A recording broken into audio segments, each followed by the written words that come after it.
Halo Bray, balik lagi dengan Tukang Clipping yang kali ini akan menginformasikan 5 dosa Soeharto pada Soekarno.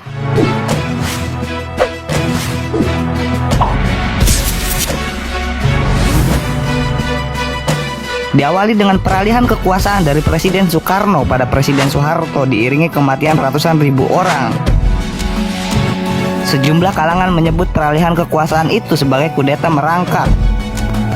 Setahap demi setahap, Soeharto mulai menggembosi kekuasaan Soekarno. Berangkat dari surat perintah 11 Maret 1966, Soeharto mulai bergerak cepat. Keesokan harinya dia membubarkan Partai Komunis Indonesia dan didukung MPRS. PKI dinyatakan sebagai partai terlarang. Lalu Soeharto mulai menangkap anggota kabinet Dwi Kora yang diduga terlibat PKI. 16 menteri ditangkap walau tak jelas apa peran mereka dalam gerakan 30 September. Saat itu Soeharto bergerak didukung mahasiswa dan rakyat yang anti PKI.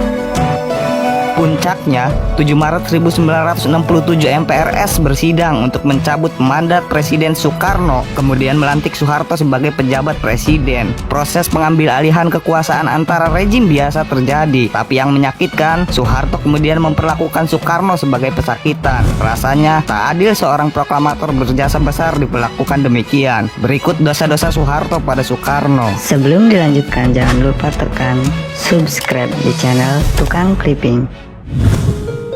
1. Menjadikan Soekarno tahanan rumah. Soeharto menahan Soekarno di Wisma Yasu, Jalan Gatot Subroto, Jakarta. Rumah ini dulunya adalah kediaman salah satu istri Soekarno, Ratna Sari Dewi.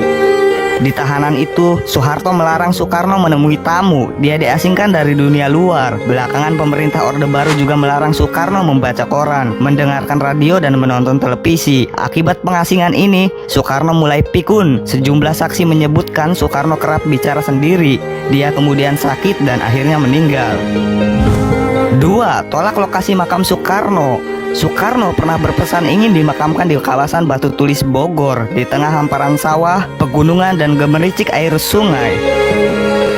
Tapi Soeharto merasa terlalu berbahaya jika makam Soekarno terlalu dekat dengan Jakarta. Dia memindahkan lokasi penguburan ke Blitar, Jawa Timur. Alasan Soeharto, Soekarno sangat dekat dengan ibunya dulu di Blitar. Protes sejumlah keluarga Soekarno tak didengar Soeharto. Rupanya Orde Baru masih khawatir dengan karisma pemimpin besar revolusi ini. 3. Biarkan penyakit Soekarno. Selama menjadi tahanan politik, kondisi Soekarno semakin memburuk. Dia menderita penyakit ginjal dan rematik. Pemerintah Orde Baru tak pernah memperlakukan Soekarno sebagai mantan pemimpin besar. Mereka memperlakukan Soekarno seperti penjahat politik yang berseberangan dengan penguasa. Tahun 1969, saat Soekarno menghadiri pernikahan Rahmawati, itulah kala pertama dia bisa keluar dari tahanan rumah. Dengan pengawalan ketat, Soekarno hadir. Saat itu hampir semua hadirin menangis melihat Soekarno yang tampak lemah, wajahnya bengkak-bengkak, dan kondisi fisiknya sangat menurun.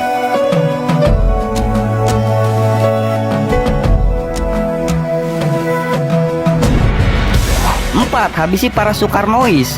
Orde Baru memandang Soekarnois atau pengagum ajaran Bung Karno sama berbahayanya dengan Partai Komunis Indonesia. Maka saat pembunuhan itu seringkali para algojo tak ambil pusing apakah target mereka Soekarnois atau komunis. Jika mau melawan, sebenarnya masa pendukung Soekarno masih banyak. Begitu pula tentara loyalis Soekarno. Setidaknya ada angkutan udara, KKO, sekarang marinir, divisi Siliwangi dan Brawijaya yang loyal padanya. Tapi Soekarno memilih mengalah. Walau diperlakukan seperti tawanan, dia tak ingin ada banjir darah lagi di Indonesia.